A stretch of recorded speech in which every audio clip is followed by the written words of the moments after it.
कलकत्ता की इस पावन धरा पर जहाँ माँ भागीरथी आकर के समुद्र में अपने आप को समर्पित किया, ऐसे पावन पवित्र भूमि में नेता प्रतिपक्ष और मेरे प्रदेश के अध्यक्ष सहित सभी पदाधिकारियों के बीच में, मैं आपके बीच में मजबूरी में मुझे आना पड़ा। 2 दिन पहले टीएमसी के नेताओं ने कहा कि हमारा प्रतिनिधि मंडल आपसे मिलना चाहता है। विषय पूछा गया कि किस विषय को लेकर मिलना है। उन्होंने कहा मनरेगा को मिलना है और केंद्र सरकार हमारे साथ सौतेला व्यवहार कर रही है। हमने कहा आइए, मैं सिर्फ दिल्ली टीएमसी के प्रतिनिधि मंडल से ही मिलने के लिए गई थी। मेरे पास बहुत काम था, काम छोड़ करके गई थी। मैंने कहा आप अपना तय कर लीजिए कितने लोग मिलेंगे। उन्होंने कहा हम 5 लोग मिलेंगे क्योंकि ज्यादा लोग में बातचीत नहीं हो पाएगी। मनरेगा में जो गड़बड़ियां हुई हैं हम अपने तथ्य रखेंगे। 15 मिनट के बाद वापिस मेरी पीएस अनुरमा जी और मेरे एडिशनल पीएस सौरव जी लगातार संपर्क में थे। एडिशनल पीएस के हमारी पीएस के रूम में आकर के वार्तालाप हो रही थी।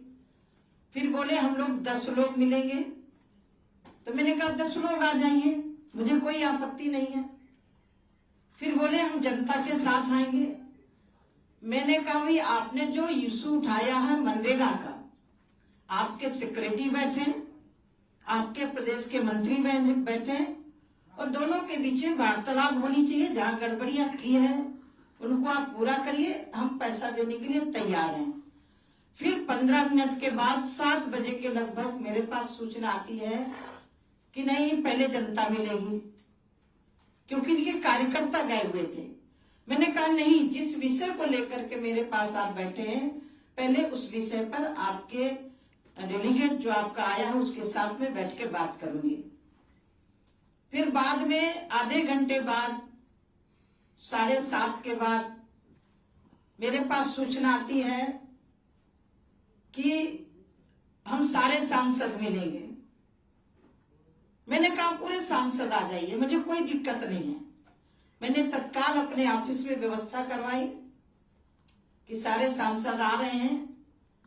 फिर उसके बाद महुआ मित्रा जी मेरी पीएस के रूम में जाती हैं और कहती है मैं अकेले मिलूंगी।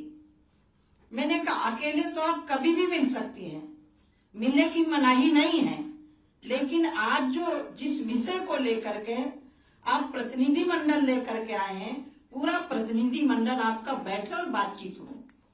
फिर उसके बाद डोलो गई, उसके बाद राज्यसभा सांसद बहन गए कि हम अलग से मिलेंगे। मैंने कहा आज मैं किसी से अलग से नहीं मिलूंगी, आज सामने टेबल में बैठ के वार्तालाप होनी है मनरेगा को लेकर के। फिर मेरे पास 8 बजे सूचना आती है कि हम पूरे सांसद आ रहे हैं। ये 6:30 बजे से, मैं 6 बजे पहुंच गई थी, 6:30 बजे से 8 बजे मेरे पास सूचना फिर आती है कि हम पूरे सांसद मिलेंगे। मैंने कहा आइए, कोई मनाही नहीं है। और मैं वेट करती रही।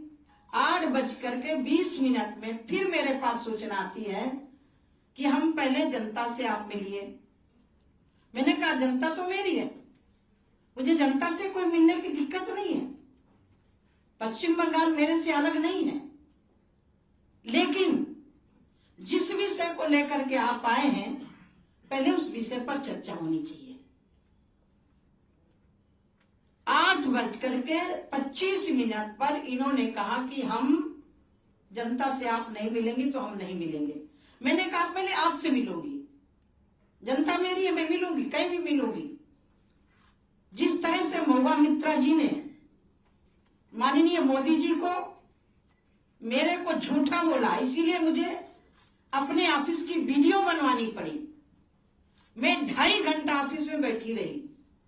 यदि मुझे मिलना नहीं होता तो मैं अपना काम छोड़ के दिल्ली क्यों पहुंचती, मैं ऑफिस में इंतजार क्यों करती। यदि मेरे अंदर कोई कमी थी तो मुझे इंतजार नहीं करना चाहिए था। मेरे को बोला गया कि पीछे गेट से चली गए। मैं 4 नंबर गेट से हमेशा जाती हूँ। 4 नंबर गेट के पास मेरा ऑफिस है। 4 नंबर में ही आती हूँ, जाती हूँ। मुझे लग रहा है कि टीएमसी की नींव झूठ बोलने से ही खड़ी है। क्यों? जब ये टीएमसी की नेता ममता बनर्जी ने कम्युनिस्टों के खिलाफ आवाज उठाई थी, उस समय इन्होंने कहा था कि मेरी सरकार आएगी तो कम्युनिस्टों के गुंडे जेल में होंगे। नमस्कार, मैं हूं मानक गुप्ता। अगर आपको हमारा ये वीडियो पसंद आया हो तो इसे लाइक और शेयर जरूर करें, और हां, हमें सब्सक्राइब और फॉलो करना ना भूलें ताकि आप देश और दुनिया की कोई खबर मिस ना करें। तो जुड़े रहिए हमारे साथ और देखते रहिए News 24।